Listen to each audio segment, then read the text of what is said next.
talking normal right now. Thank you for joining us on this week's episode where Bishop tells me how to speak. Me? I haven't even touched it. No. It's green Yes. now. I'm right, you're wrong. Get over it. Yes. I was always right. I will be right. Not allowed to talk in the ASMR because I'm too loud. I'm just kidding. Be read upon your pout.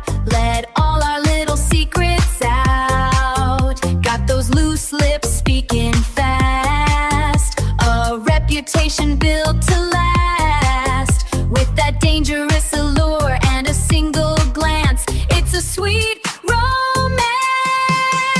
Loose lips and lipstick. Loose lips and lipstick. Loose lips and lipstick. Loose lips and lipstick. Hello. Hi. Guess who it is? It's me, Kennedy Ann Scott. And me, Vanity. And we are bringing you Loose Lips. and Lipstick. Today's topic of conversation Oh, is... here she goes with the teacher voice. Oh, shoot. Am I on the teacher? Dang it. It's my normal voice. Everybody in the studio is critiquing me right now. God. I just want to be me. This is me. Not during Pride Month. I know, right? Well, hey, happy Pride Month. Happy Pride. We are celebrating all month long. All month. But this week, we're going to be talking all about queer media, queer cinema, our favorites, who we think, in our opinion, got it right, who got it wrong. Kind of just all over the place because we're just kind of in all over the place today. Yeah, I like it. So we should probably just jump into the episode. Here we go. I'm just like looking. I know, me What? too. Oh, my God. gosh. Sorry, I just blinked. Today's all about queer media, queer cinema. I'm ready to jump in, Van. Yes, let's talk about Oh it. my gosh, do you have any favorite queer movies that you love to watch? I have several. I have several. My absolute favorite's Tu Wong Fu. That's my favorite. Yeah, that's probably one of my favorites. Also, I like oh God, we just had this conversation. What was the one with Sigourney Weaver? Oh, Prayers for Bobby. Prayers for Bobby. She loves drama. I love trauma. I do. I think that is a good one, in my opinion. I think that does a great job of explaining how really super religious families deal with queer people in their families. Yeah, I think it's a great visual representation of like when we were talking about very conservative families and stuff like that. It's a really great visual of how that plays out for a lot of young gay folk. Oh, yeah, for sure.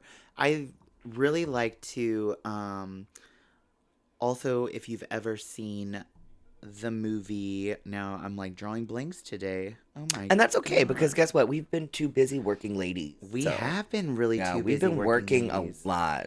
We have, and my brain has been fried this week. Honey, I had brunch today. My mind is mush. How was brunch today? Brunch was good. Brunch was good. Yeah. Good. You got all the things you needed from brunch? I got everything and more. Oh my God. I would say that I really enjoy those movies that kind of, one, are kind of biopics. They kind of tell or are inspired by real actual Yeah. events, because I think it's important that people understand where queer life is. I think it also offers a window into our community that normally people would not even take a gander at if it wasn't put in front of them. Yeah. But I really think one queer movie that doesn't get discussed as necessarily a queer movie all the time is Death Becomes Her, Okay. because it is so camp, Uh-huh. and the relationship that kind of comes out of these two best friends who hate each other, but then they have to spend eternity together once again, kind of like... Sounds like your last relationship. Oh my God. Yep, there it is. And Well, the guns are out today, the guys. guns are out, honey. Lord bless. Um, Would I mean, I guess it would be, but would Rocky Horror be considered? oh, most definitely gay Yeah. as hell. Yeah, because that was the first, like, I think, queer movie that I watched ever. Oh, that was the first one you can remember? Yeah, that was the one that, like I said, my mom put me in drag, and we went to watch it at a friend's house. Oh, yeah. Yeah. She wouldn't let you out in public. You just went to a friend's house. Well, I was 8. Oh, okay. Wait, what did she put you in drag as? Like one of Just- the characters? Or No, just Little Van is Dr. Frankenfurter. girl. Could you imagine? I'm just a sweet transvestite. No, I think she knew that I was, Yeah. kind of leaning that way. So For sure. Oh, I would definitely consider that part of the whole queer pop culture. Yeah. Like if you have to, that's like a rite of passage to Yeah. go and even go to a theater and participate in like throwing of the stuff, like yes, just living your best life. I would also say Adventures of Priscilla, Queen of the Desert. which is a good almost the same storyline as Tu Wong Fu. It is. And didn't Priscilla come out first? Yes, I believe Yeah. so. I believe so. I think so. I think Priscilla came out first, and so Tu Wong Fu is kind of like a ripoff. Yes, but I do like Tu Wong Fu. I would say Tu Wong Fu would easily be one of the first movies that I saw drag representation in. Yeah, Even though it's played by 3 straight men, correct. But which times were different then. times were different, and giving giving Hollywood the slack on Yeah. that part, which I think it still says something that they included drag into a main stage arena during those times.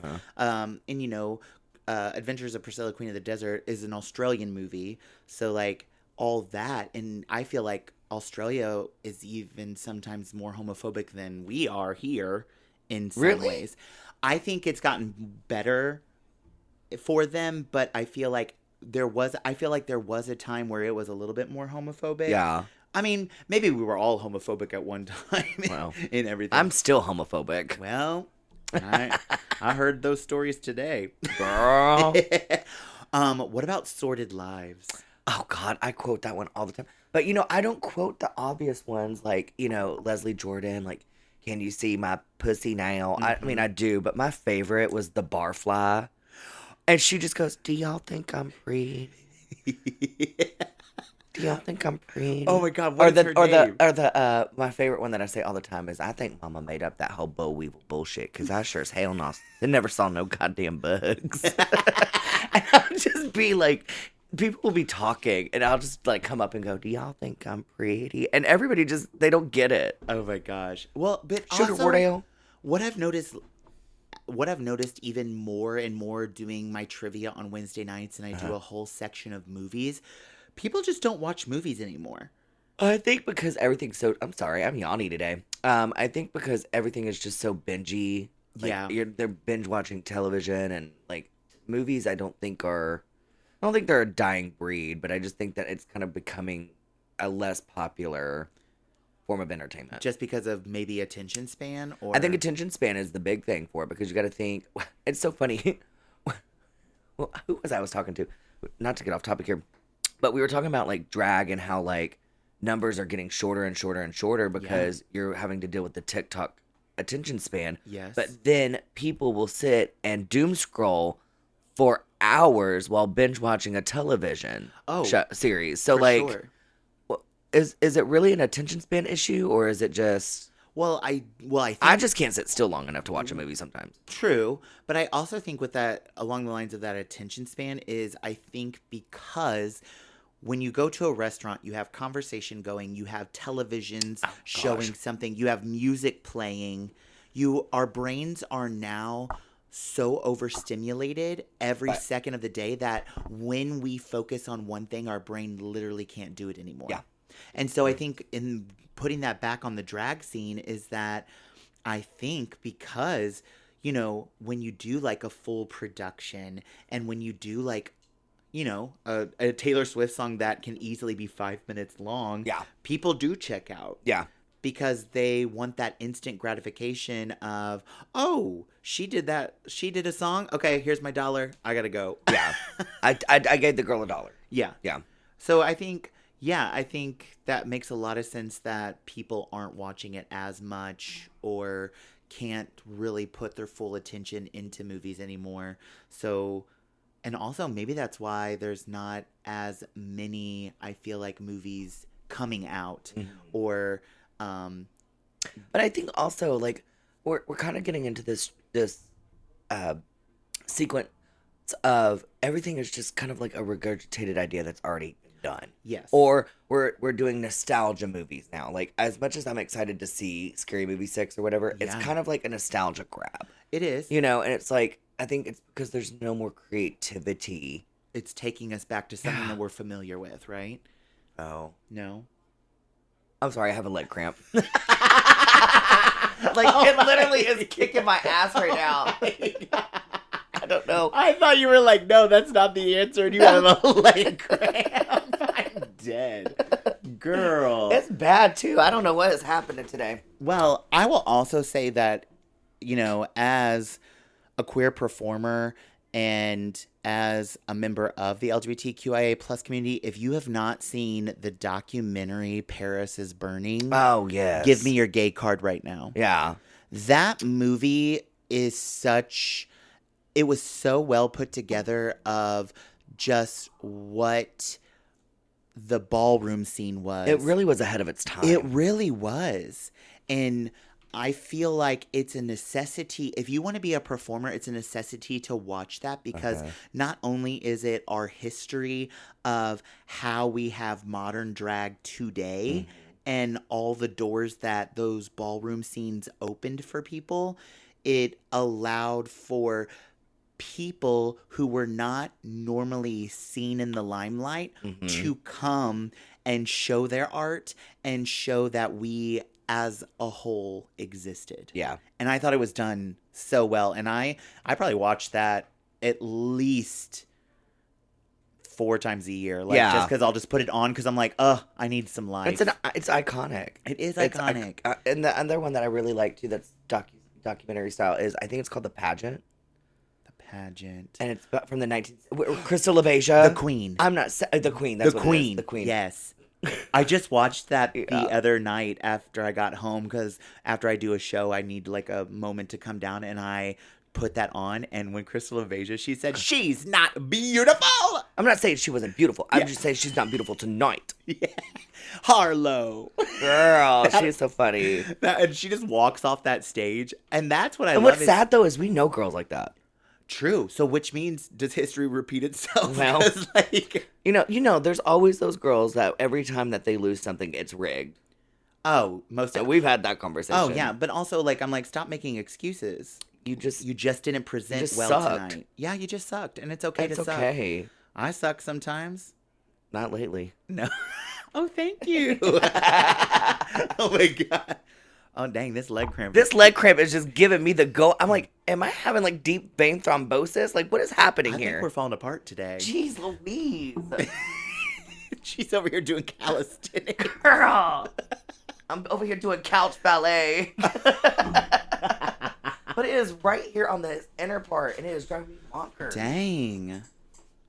Is that deep vein thrombosis? Like, what is happening? I don't know. It could be. Well, you Don't also say that. That means I have Well, a blood clot, Mary. No, you don't. But also, you've been in heels probably what 72 hours. Fuck is that thing? It's Oh. a Theragun. Perfect. In the studio, we have a Theragun. The way that it just hit your leg. Bitch, it is driving me crazy. Oh my god. Are we sure we should have done this today? I know. Should we have waited till tomorrow? We probably should have. But you know what? We're here. We're here now. We're queer. It's Pride Month. Get over it. Oh, my cat's purring. Oh. Oh my Oh gosh. my god. Turn this thing off. It's on my nerves. Well, so one Make that thing. happen. Please and thank you. We are losing it. Damn. But that's what I love because we're raw, we're real. Yeah. We're having a real conversation. I mean, yeah. We're just two good Judys. We're just two good Judys. But I I need to eat a banana, apparently. Yeah. Somebody get this woman some potassium. God bless America. Oh, that's probably it. Potassium. Yeah. Yeah. Well, also, what were you saying? You said, I tried to stop drinking tequila, went to whiskey. Well, did Well. Vodka first. Did not. I realized that me and Vodka, we are not friends. Yeah, she's kind of a bitch. You can say it. Bitch. I'm just kidding.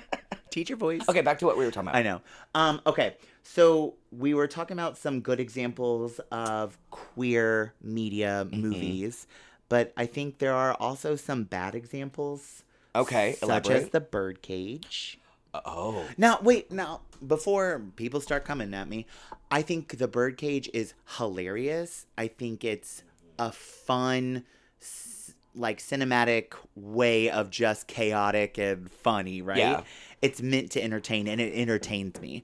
However, I do think that sometimes it's brilliant in the comedy performance portion. I think what it does for our community is it softens and makes us look frantic, panic, way too over the top. It's an overcharacterization of how the straights see flamboyancy. Yes, but I think they do that to make straight people comfortable. Absolutely. With that, right? Because I think as much as we always want to say that everybody, that cinema is cinema, I still think that sometimes we soften ourselves, just like in real life, to make our heterosexual friends more comfortable in the conversation. Like when we're out at the bar having our conversations, we're like, "Oh, girl, he pounded me. And it was great." We're all like, we are kikiing. But then when our straight friends, I feel like sometimes we soften ourselves to be More digestible. Yes. Instead of just being how we are all the time. Yeah. Which is funny because we were just talking about how it was like an characterization of being flamboyant. How is that making it more digestible? Well, for those of you who are wondering, it's because it's done in a comedic aspect where it's kind of almost poking fun. Yes. You know what I mean? Yes. And I feel like it's not being taken like, and that's wonderful. That's fine. Cause I mean, we all know people who are kind of like that. But I think it's time to start seeing some more serious, realistic situations when it comes to homos. Oh, for sure. But then I also think like giving those character roles, if a drag queen is being portrayed in a movie, it needs to be played by a drag queen or at least a queer person.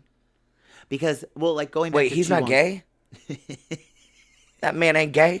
Well, Nathan Lane is. Yeah, I was going to say, that is a sissy. Nathan Lane is, but Robin Williams wasn't. No. And that they were partners, But also in Tu Wong Fu, all three of those men are straight or were, heterosexual. I almost said homosexual.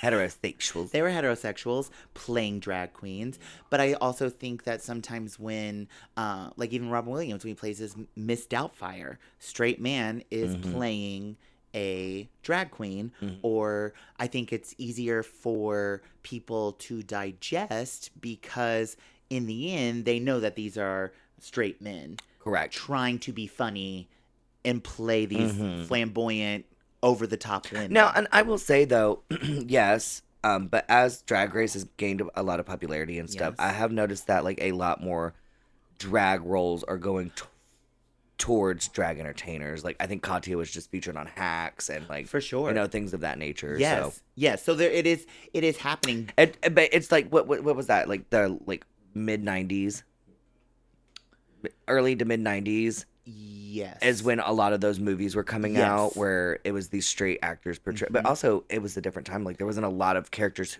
or actors and actresses who were out. True. So That's, you know. I mean, we do put that into perspective, right? But like, is it fair to say that did Hollywood try hard enough to find queer actors? I think for that time period, it wouldn't. I don't think it would have done well. Yeah. They needed like a Robin Williams to come in and to sell the movie. To sell the movie, yeah. And I also think like to sell that movie is also like how they also market it. And I feel like sometimes with queer movies, you don't hear a lot of press about it. You don't hear a lot of good Like marketing. motion, yeah. Yeah. going to it, and then whenever they come and say, well, it didn't do well at the box office, so, you know, queer movies don't sell, it's like, but did you try to sell that movie? Yeah. You It's know, like- again, like we could even, But I like, think it also depends on what type of movie it is. Like some things are just really just too niche, yeah, you know. true.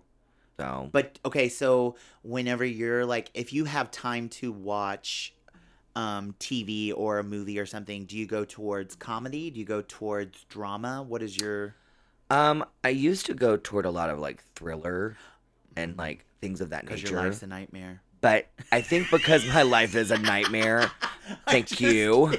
And fucking bitch. No, I think honestly because of my anxiety and stuff like that, I try not to watch things of that nature anymore. So I do normally go toward like a but I'm also a creature of habit. Like I just throw on Golden Girls in the background anyways. Pretty much. You know, like I'm just Yeah. one of those cuz I'm usually scrolling on my phone or playing on my Switch or, you know. Yeah. No, So, I tend to like want to laugh. I want like at the end of the day, I want a lot of like brainless, mindless movies. yeah. So one that I always watch all the time is Drop Dead Gorgeous.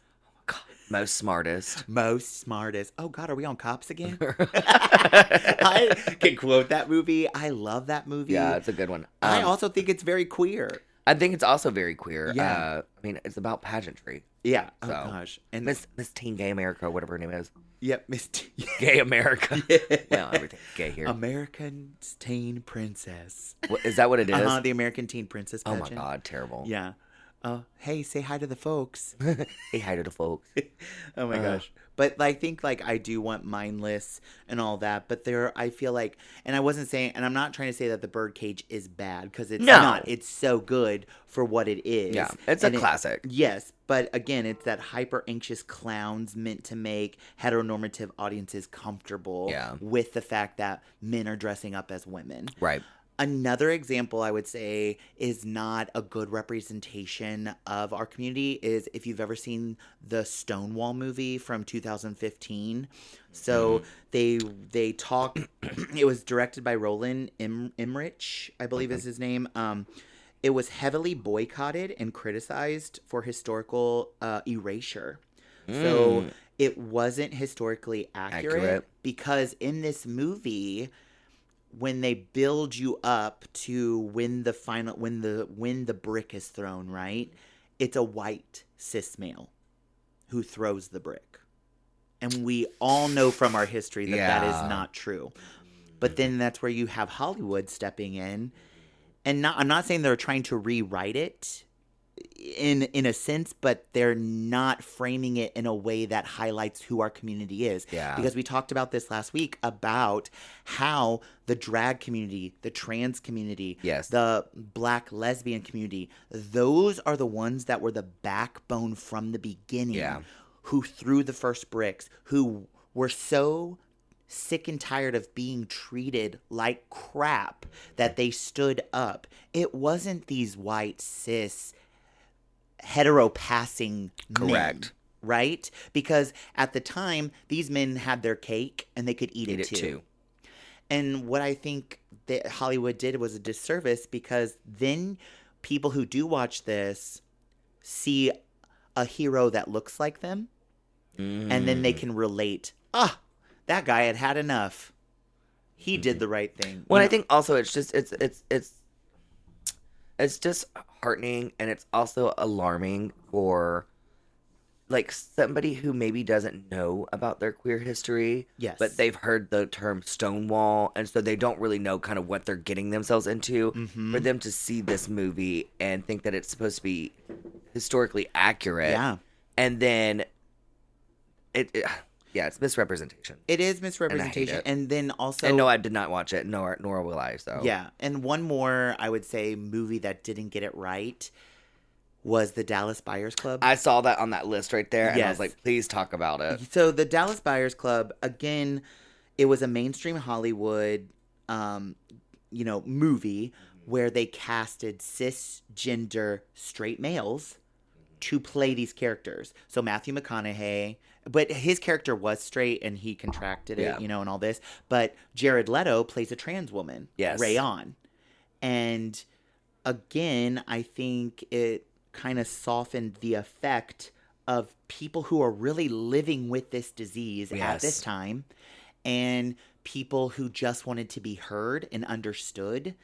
And again, I'm not trying to trash their performances. And I'm No. not trying to trash Hollywood, but what I'm saying is now that we have more queer representation, you know, and now that we have more voices being heard, it's time to elevate Hollywood, Go with the times. and go with the Yeah. times. So that's just, I mean, and I'm not trying I to. guess I just crap. didn't realize that came out in 2013. Yeah, it's I been thought a it was. long time. I thought it was older. No, 2013. Oh, Yeah, interesting. but like it's you know. What the hell is Rub and Tug? Oh, I Canceled don't know. I haven't production? seen that one. I've I not put seen it. that one I put either. it on there because I didn't know if we had. I've never heard of that. I haven't either. Canceled production. Yeah. Mainstream Hollywood. But then again, you have also like the movie Transamerica. Where Hoffman. What's her name? Yes. What she plays a trans woman, Yeah. right? And then you have Boys Don't Cry. Oh, with It's Hilary Swank. Hilary Swank plays a trans man. Yeah. You know, wonderful movie. It was a good movie. For But- its time, it did what it needed to. Yes. But these are kind of the ones that I would like to see redone. Yes. With. But honestly, and no offense against this actor, you know who they're going to get to play that part would be Elliot Page. Oh yeah. For sure. But then Brokeback Mountain is another example. Yeah, Jake Gyllenhaal Jake- and Heath Ledger. Keith Ledger. R.I.P. yeah, I almost said Keith Hedger, but Keith Hedger. and Keith Hedger.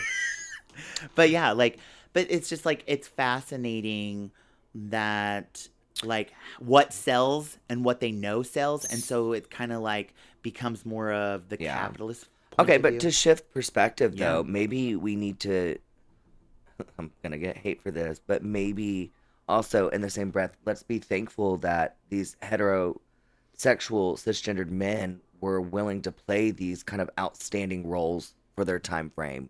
You know, and maybe that is what's led to more people having self-discovery or Hollywood being more open-minded to casting more appropriate, you know, roles. Yeah.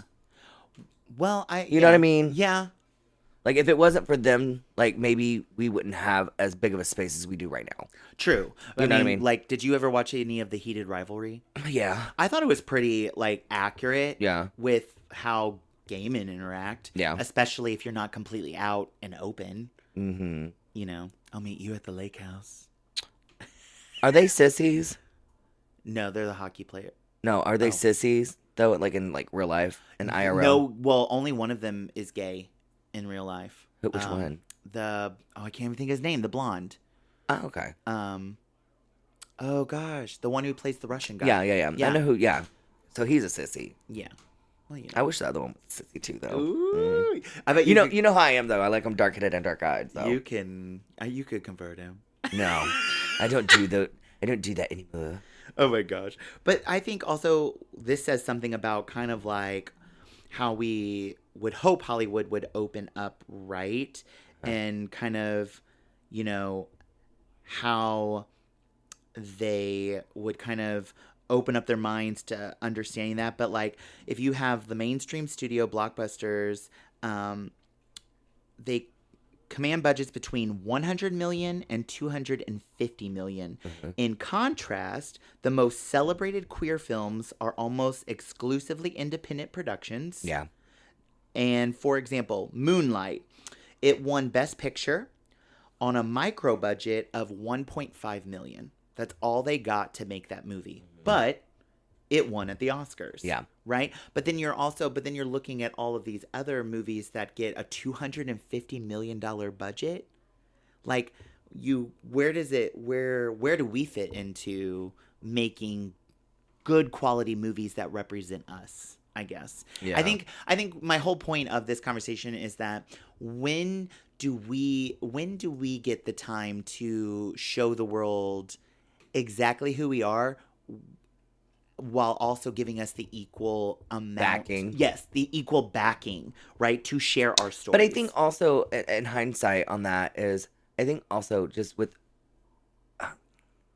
I think because most homosexuals Mm-hmm. are very creative and very ingenuitive and very artsy anyways, Yes. that it goes to kind of show our resilience no matter what. Like, Well, we're going to true. make a great movie. Oh, true. Even with the lesser budget. And also, I think sometimes it's kind of like when there's too many chefs in the kitchen, I think maybe necessarily having maybe more money could be more worse, Yeah, you're right. you Yeah. know? Or we're just cheap. Because we've got all this money, you know, and you know what Yeah. it's going to go to? It's going to go to the fucking fashion department. Yeah. Costuming. True. That's But I where mean, it's going to go. But also, can we also like acknowledge that without queers, we wouldn't have the arts. Nope. We wouldn't have these things. So it's kind of like put your money where your mouth is too, because like without us, you wouldn't have a lot of great things. And Yeah. I know that might piss some people off, but it's true. Well, Honey. tough titty. Tough titty, said the kitty, but the milk's still good. Meow. In 2022, a record high of 28.5% of studio films included LGBTQ plus characters. But then by 2024, that number plummeted to 23.6. So we were going and Yeah. now, but then I'm also wondering like what plays into that. So why do we start going on uphill and then all of a sudden it plummets? I think personally it's because right now with the social climate that we're in, where a lot of trans and gay rights are kind of now regressing, Yeah. you know, I think that representation will plummet because is it too soon, or like are we sure that this is a beneficial character? Yes. Or, you know, Well, you know what the FCC is also doing is like right now they are trying to pass where they, if there are gay characters, it will be stated at the beginning of the episode or the movie so people can opt out of it. You also have right now mergers going on where if all of these things pass politically, then that means maybe 3 or 4 people will own all of the television in our nation. So then, if you have 3 to 4 people, companies owning all media, then they control everything, right? Correct. So they can choose who gets screen time, who doesn't, and we know with our climate right now, it's going to plummet. So that's why I'm also like, you know, with shows like RuPaul's Drag Race, like that would easily be a show that people in those high positions that are more conservative would say, well, we got to get rid of that. Yeah.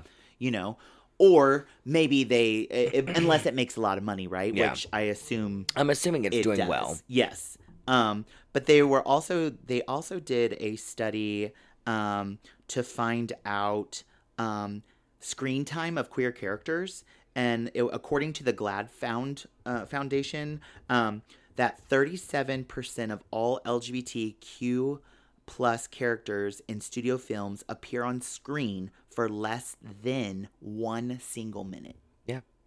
Which, that is crazy. They also said that the 27% of queer characters had more than 10 minutes of screen time on shows and television and movies. Which, that's crazy to me.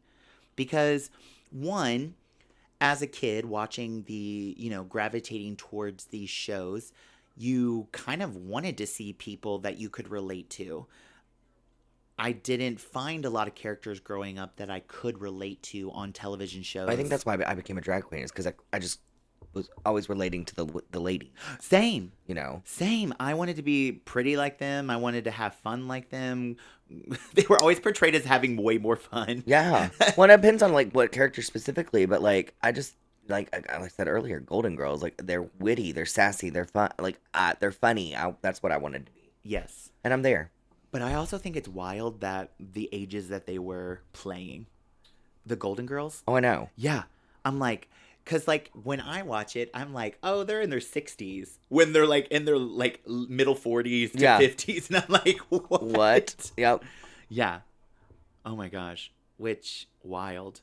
But yeah, I did notice myself gravitating towards more female dominated shows Mhm. because I could relate to girls better. in my grand scheme of things. I agree. Same. Yeah. So I think, thank God for the ladies on television. That's who made me gay. Ladies. Ladies, women, women made me gay. Women made me gay. Girl, Oh my God. stupid. So I think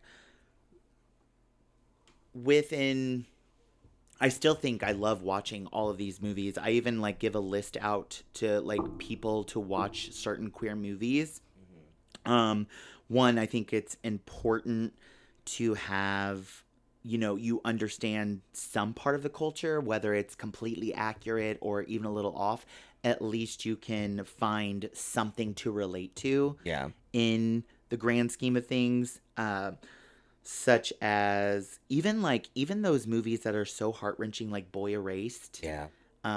Sending them to conversion camp, understanding somewhat of that trauma, and being able to get your mind of what you're thinking out in some way. I also think another good one is, even though for the time, Angels in America, that was a really... I've heard of that one. It was a play first, then they made it into a movie. But even, did you ever watch Fried Green Tomatoes? Yes. Yeah, I mean, the lesbian relationship. Oh, yeah. Between, the two main female characters.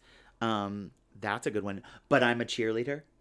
I never watched that one. You never watched that one? I haven't watched that one yet. That has Natasha Lyonne in it. I love her. And they sent her, and RuPaul's in that one. Yeah, actually, I've heard of it. I've just not watched it. Yeah, it's like a comedy take on sending them to conversion camp. Gotcha. Initially. It's a spoof. Yeah. You know. A satire. A satire. But then there's also some that talk about the AIDS crisis, like The Normal Heart.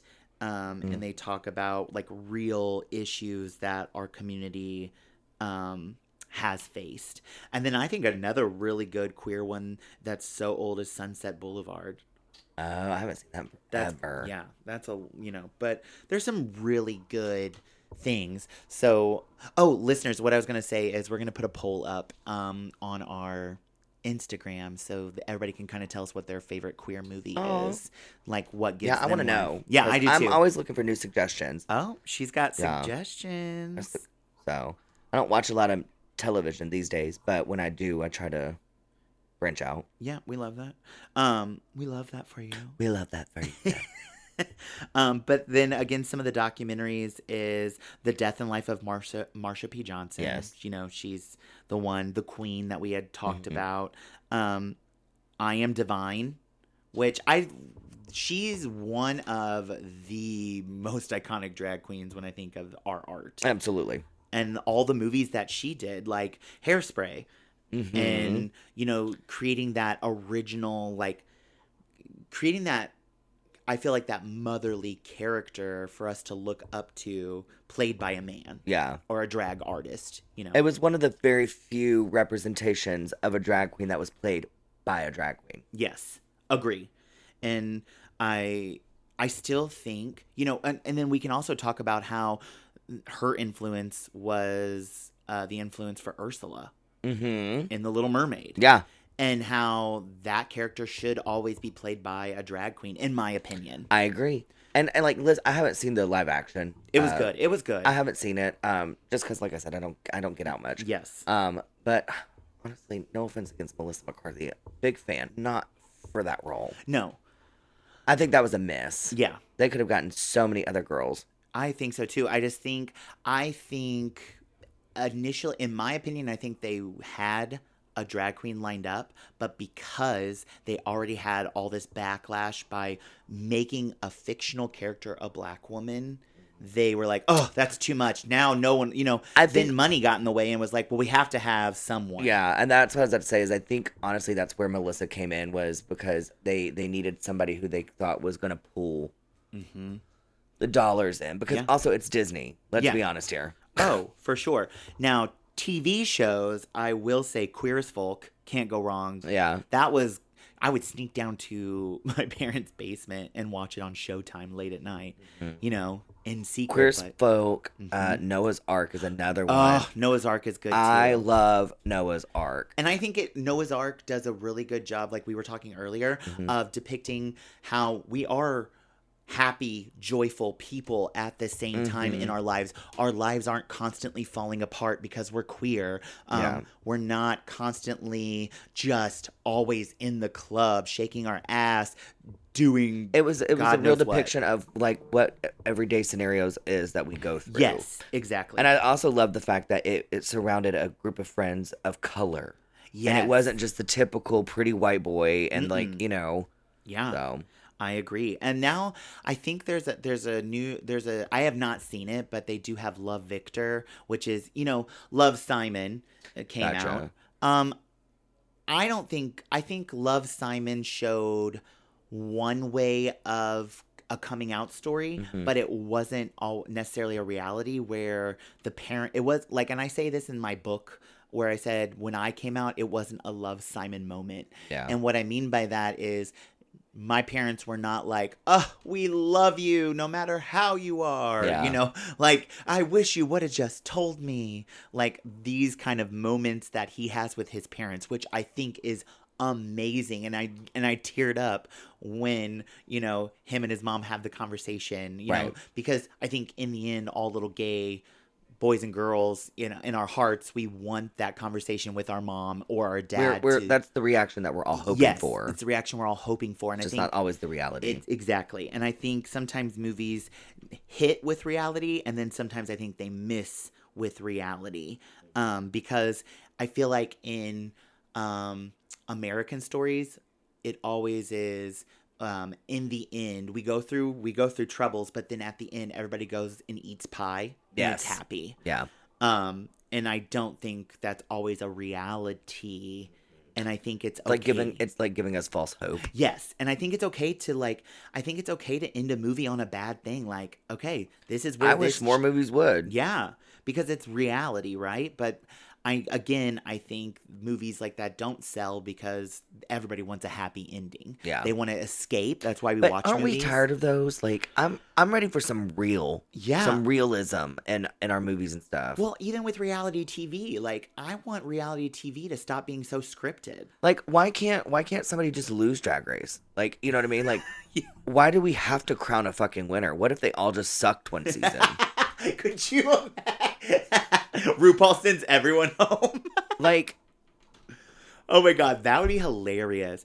Have you been watching the All-Star season at all? no, girl. Okay. So No. there was some like drama this past episode about like who got whose votes and all that. Oh, I think I saw a little clip of that. Like, Selena STD. Yes, was and like, she's like, "Get away from me!" about Aura. yeah. Like, Well, you know, I was like, "Ooh." I was like, not that we know her or anything. But there's some. I also think another good television show that was Fellow Travelers was so good. I don't think I've seen that one either. It's set back in time, like when they were giving out like the lavender letters to like people in the government. Like if you were gay, like you were kicked out of not working for the government, and like how like secret relationships. Like Maybe I have seen that. I think you may have. I think I have. Yeah, with Matt Bomber or Bomber. Bomber. Yeah, Matt Yeah. Bomber. I think I have. Okay, but it's like it's good.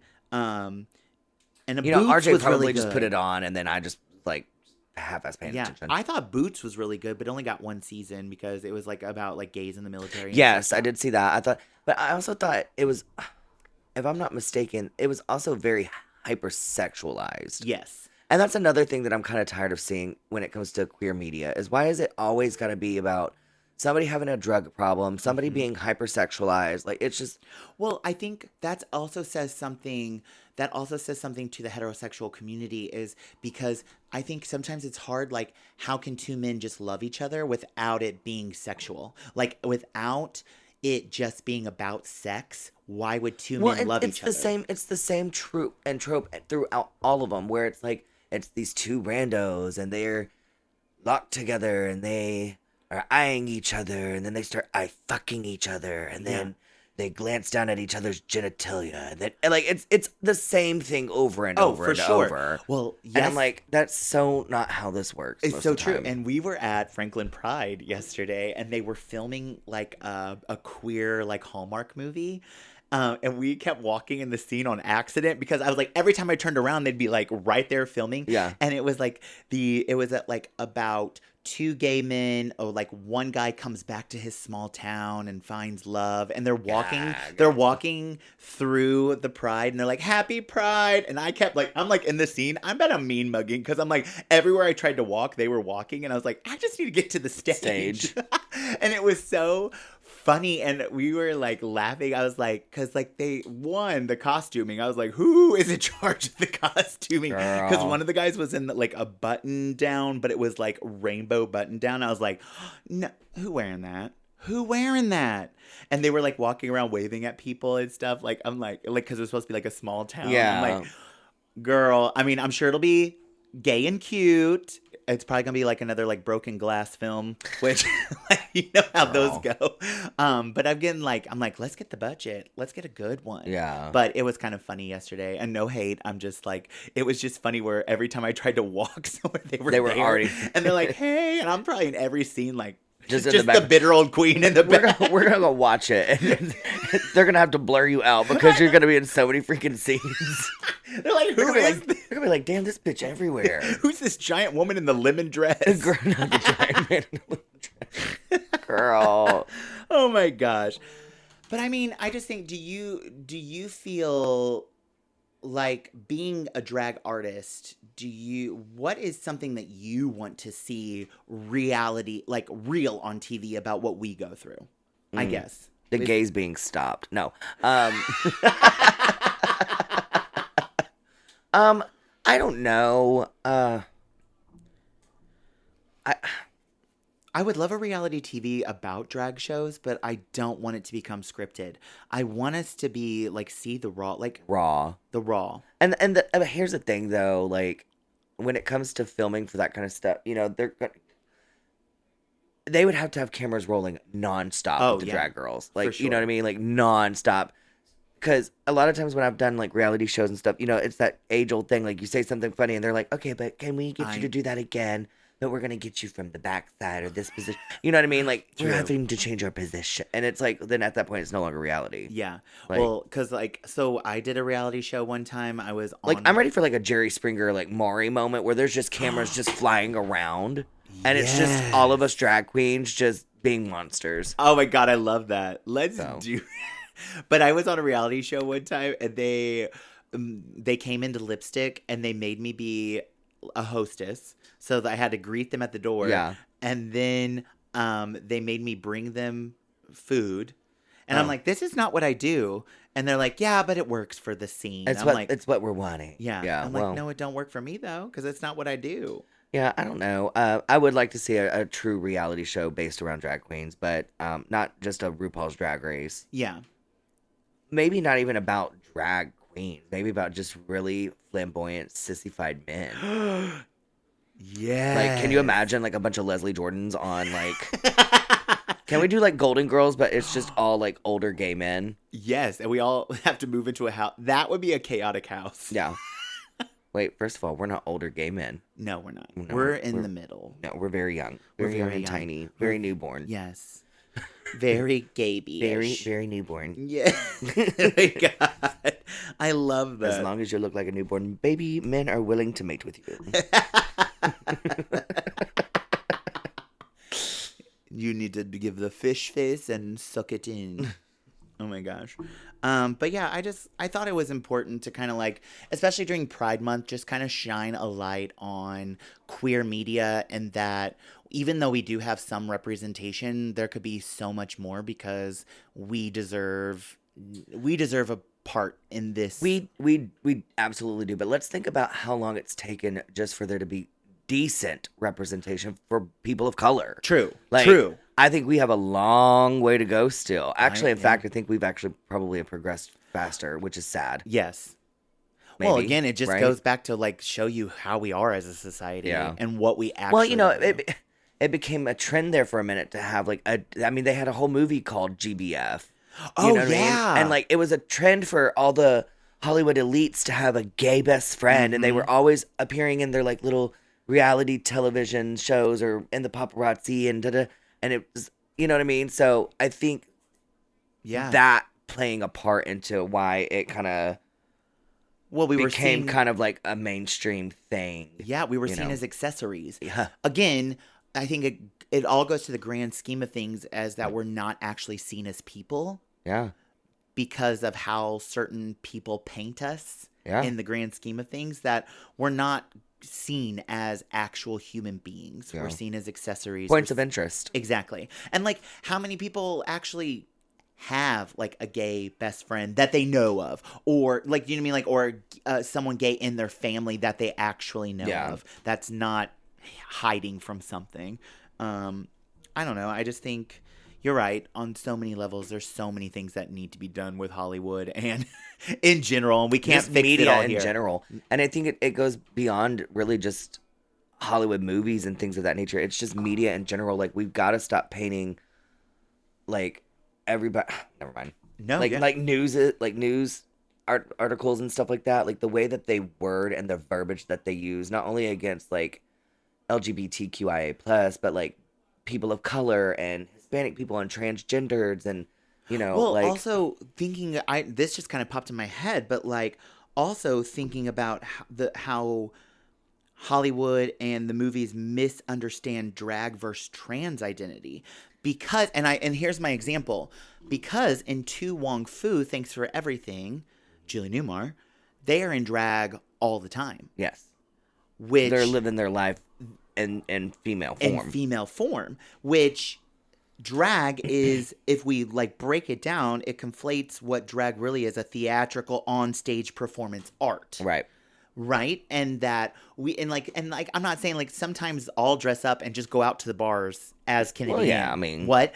But like when you see some of these movies depict drag queens, they're in drag all the time. Like from sun up to sundown. Exactly. And that I think that brings me to a question where I got one time where like a lady came up to me and she goes, "Do you just like are you just in your like pink fuzzy robe all the time in your house?" And I'm like, "No. No, I'm No. in my sweatpants and Yeah. So I think like they kind of miss the mark on that sometimes too. I think also the reason why they do that though is to really hammer it home that they are gay, like they are drag queens, like they're so they almost give them like cross-dresser, transvestitism, like innuendo, so that way it becomes a very clear point of like for the straights and the gays, like Yes. you know what I mean? Yes. Once again, to make it more digestible, because honestly, let's be real here. Tu Wong Fu wouldn't be shit if it wasn't for the fact that they're all in drag at all times. True. You know what I mean? Like, if it was just 3 homosexual men that just occasionally got in drag, like, Yeah, that what's wouldn't- the point? Exactly. Okay, that makes You know? sense. Yeah, for sure. But then also, do you think? Okay, here this might be controversial. Do you think Jack from Will and Grace was a good depiction of a gay man? I never watched that show. You never watched? I never watched. I know what it is. Just and, Jack. And I know like Karen and like Yes. Deborah Messing's in it, and I blah blah blah. And like I know Yeah. of these things, but I don't watch it enough to really have an opinion. I think for sure I know Jack was think- over exaggerated, but he was played by a gay man. And But here's the thing, though. Yes, but like I know people who are just as over exaggerated in Oh, their day to day life for sure. as Jack. So Yes. I think what it is they're pigeonholing and they're pinpointing one form of homosexual and they're wearing it out throughout the media universe instead of having so many different representations of the faggotry. yeah, wear it out. Like Wear out that faggotry all the faggotry in the factory. and the factory. Oh my gosh. Well, I just kind of want to wrap things up. So basically, just kind of the most accurate, fierce, and authentic queer media rarely comes from the traditional Hollywood Yeah. media. It comes from independent distributors, grassroots creators, underground artists who prioritize telling real stories over making corporate investors comfortable. Correct. And so I think the whole thing is that I find all of the things that we talked about super entertaining, Mm-hmm. and I see it for what it is. Right. But at the same time, you can always ask for a little bit more. You I can always agree. ask oh, I'd love for this person to actually be. But I think that's also a thing, like, whenever they made the movie Inside Out, when they were making that Disney Pixar Yeah. movie Inside Out, they actually would bring in, during the second one, they would bring in the age range of girls that was playing this character, and they would let them watch certain scenes and get their feedback the whole time they made it. Wow. And I think that says something really cool, because you value to make it authentic of what your demographic is thinking and yeah. all that. And You're basically doing your research. yes, but I think more things need to be out there for research. Yeah. Like, I think we would be two great bitches to come in and be like, that was stupid. Yeah. Replay that. Here's an actual joke that we would say in the club. Yeah. Like, Well, and that's the other thing, like, especially when it comes to, like, drag queens in in media or TV shows or whatever, it's always the same retired rhetoric. Like, it's always the same about, like, they think that all we give a shit about is, like, our makeup or how beautiful we are. No, we are so much funnier than how they Oh. they depict us. I agree. Like, all they want us to be is, like, little, like, I was watching Slay, that movie, Oh, that yeah. Halloween-y vampire movie. Yes, yes. And it's like, you know, the whole time that they're filming this, one, they're probably really excited for the opportunity, don't get me wrong. Yes. But you know, the whole time they're reading this script and they're going,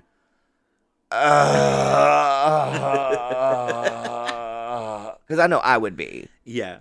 Because, like, some of the shit that, like, they were having to say Mhm. is just like, we don't talk like that. No. And maybe it's different because we're from the South. True. Maybe our style of drag, we don't speak like that.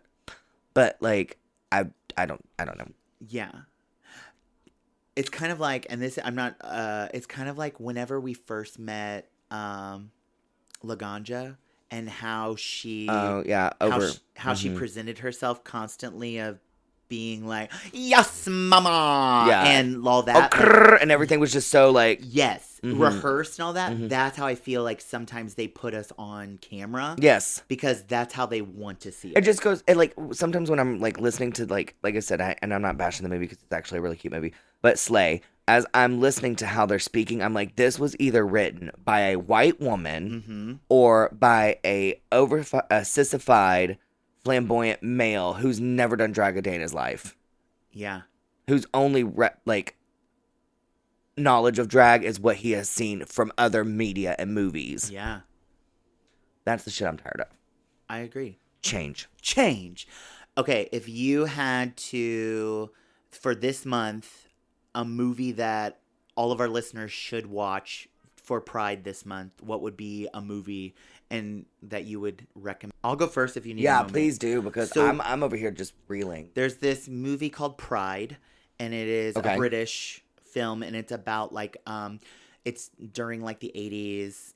It takes place during the 80s of like, you know, when AIDS epidemic is going, when the gay and lesbian liberation groups were in there, and having the pride marches and all that were becoming a thing. Yeah. And they go, and there's minors in this community that are being taken advantage of, and, you know, all these things, and this group of queer people in the, you know, gay, lesbian, and trans kind of liberation group goes to this small town and helps them get awareness out, and they raise all this money to help the minors.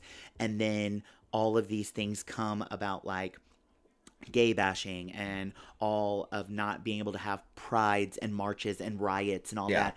And then at the very end, the minors show up for them. And it's kind of like how we all come together in the end. It's based off of a true story. And I think that the whole point is it shows what Pride was actually designed for. And it shows that if you help other people, people will always come and help you Yeah. in some sort of sense. And I think it's a really good depiction of what pride means. And so I think that's a good movie. And then I think if they have not seen it, or if you haven't seen it in a while, Paris is Burning. Yeah. Get back to our roots Yeah. of what our whole drag culture is built around. That's good. I still don't have a movie. Yeah. So my answer is going to be Stonewall from No! 2015. No!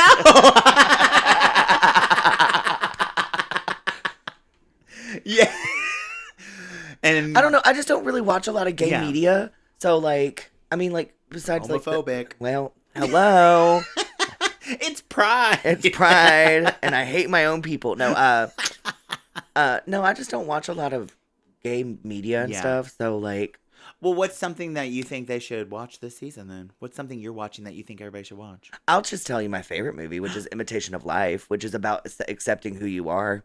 Oh, that's good to watch. Mhm. Yeah, because I mean, I think that's pretty much. But most you of have the to struggle. watch. You have to watch the 1959 version with Lana Turner. Okay. And I don't know if you've ever seen it, but it's literally my favorite movie of all time. Yes. But it is about it's got Lana Turner, Sandra Dee, and it's about this movie star who kind of adopts this like woman as her like housemaid or whatever, and she's a woman of color and she has a child, but the child doesn't necessarily look like she is a person of color, so she spends her whole life trying to pass as white Oh wow. until one day she just kind of submits to her true Yeah. identity, and it like hits her, but the mom is already passed by this point. Yeah, So but that's a it's good a message, great though. story. Yes, and like so, my favorite movie of all time is Steel Magnolias, and I love that movie. I watch it all the time. I wore out 2 VHSs and a DVD. Girl. Honey, I love it. Now she on the Streaming stream. services. But that movie for me, it showed kind of like that sisterhood Mm-hmm. and that self-acceptance and kind of going after what you want because you want it with that passion Yeah. so bad that I just relate to it. And it's like, oh, it just puts me, it's on a roller coaster of emotion. It's my favorite movie of all time. Yeah. So, I mean, hey, go watch that one too because Yeah. it's so good. That's so good. So And good. it's also one of the more quotable movies. Oh, That for one, sure. Sordid Lives, Mean Girls. I mean, Oh yeah, our the only thing that separates us as from the animals is our ability to accessorize. That's what Clarice says. take a whack at Weezer. I know. Take a whack at Weezer. I love it, Yeah.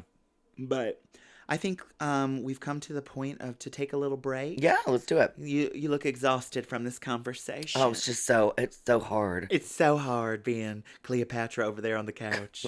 More like a whale Oh my that's God. been beached. We'll be right back. Moon. Kisses. This week's Showgirl Showcase is Nancy Boy. Nancy Boy is a local to Nashville drag queen and king, dubbed the fastest Italian in Nashville. Nancy Boy is known for their high-energy productions that combines vintage Italian glamour and silly guy energy.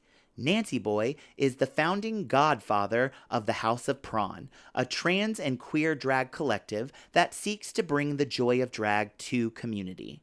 With a background in art and design, Nancy Boy's creative work has earned them the nickname the Swiss Army Knife of Drag.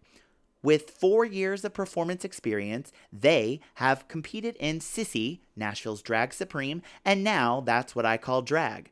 They volunteer their time with local organizations, We Are One Recovery, and Imposter. They have been featured on stage at Trixie Mattel's Solid Pink Disco and in music videos by the international punk band The Vandoilers. Nancy Boy is the current reigning charmed one of Drag Supreme. That means they are the nicey cutie. Nancy Boy is a regular at Garage Sale Bar, East Open Stage hosted by Faye Ludes, and they can be found at venues around Nashville, including Hubba Hubba, Tiki Tonk, Play, Lipstick Lounge, and the East Room. You can find them online at Nancy Boy Queen on Instagram. And this has been our Showgirl Showcase of the week.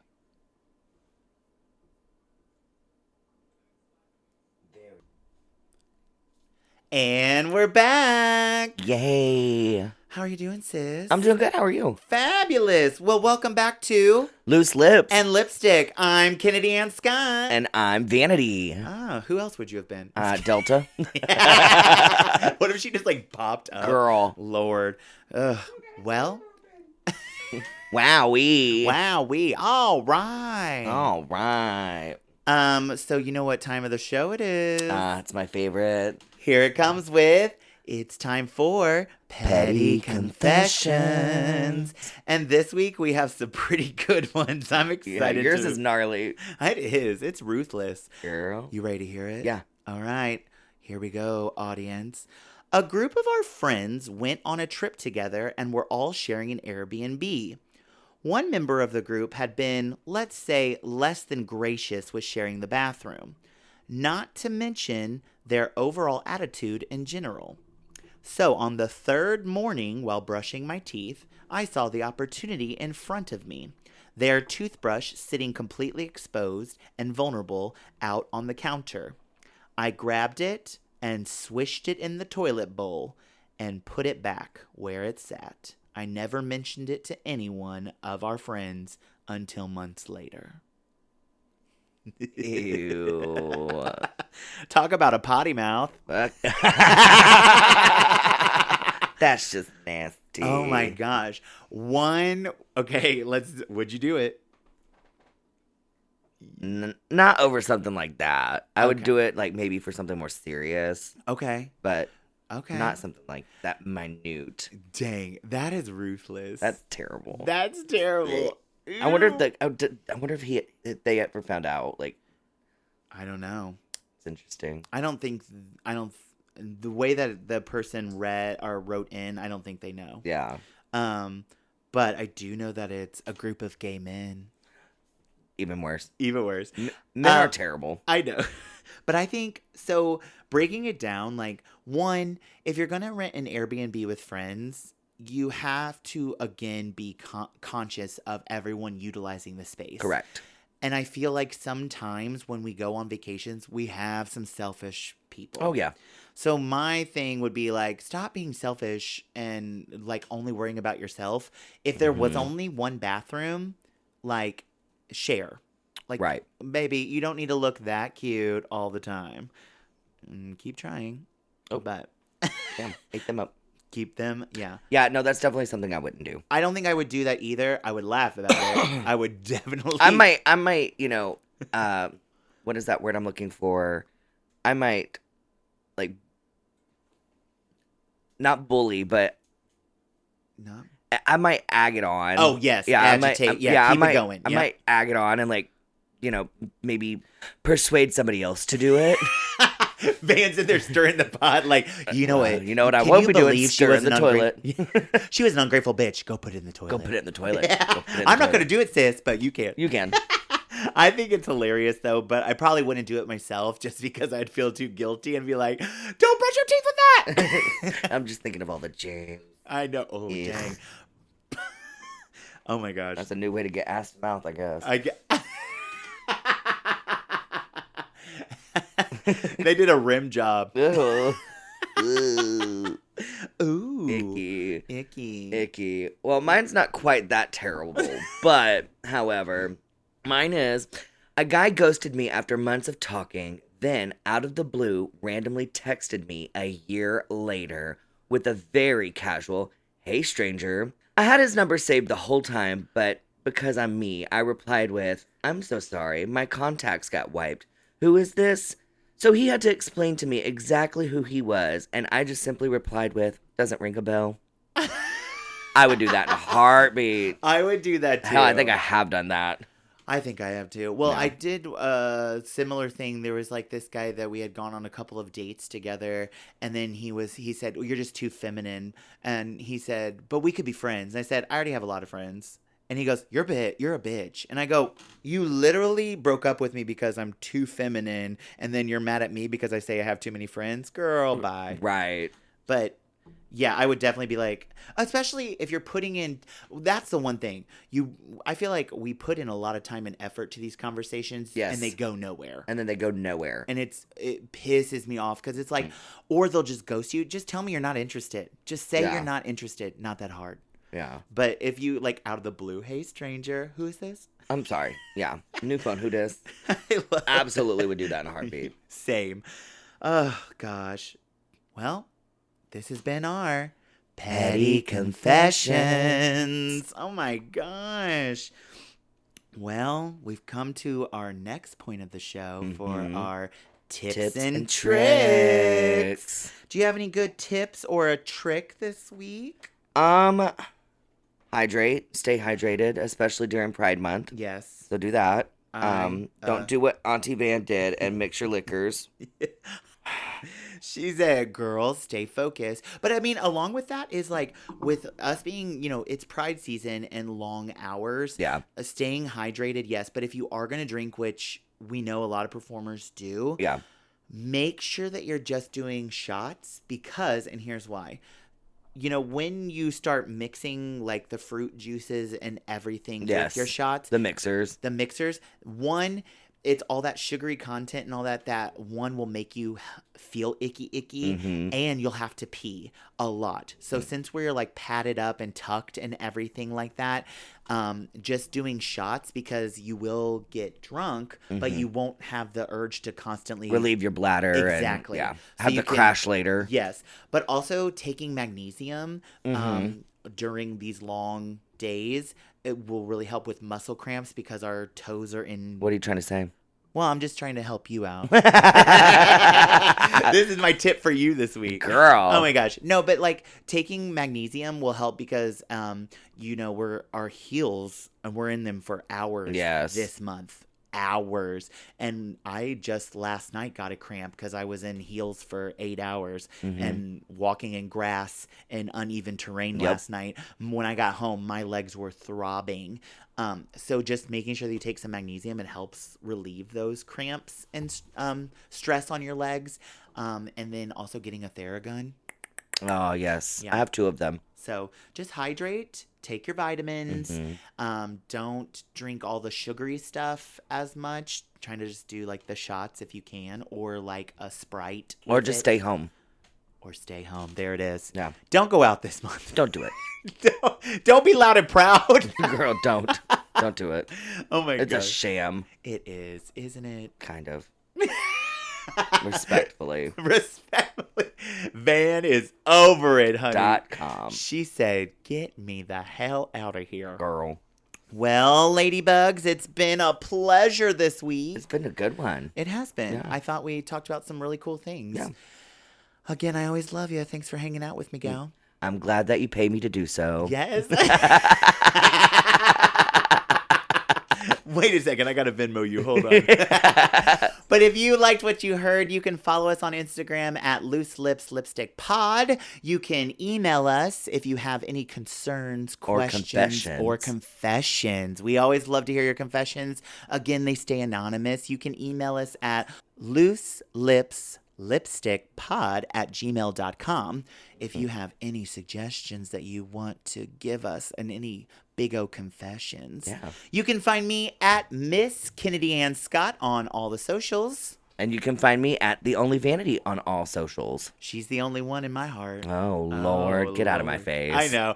Let's go do stuff. Okay. Bye. Bye. Read upon your pout, let all our little secrets out. Got those loose lips speaking fast, a reputation built to last.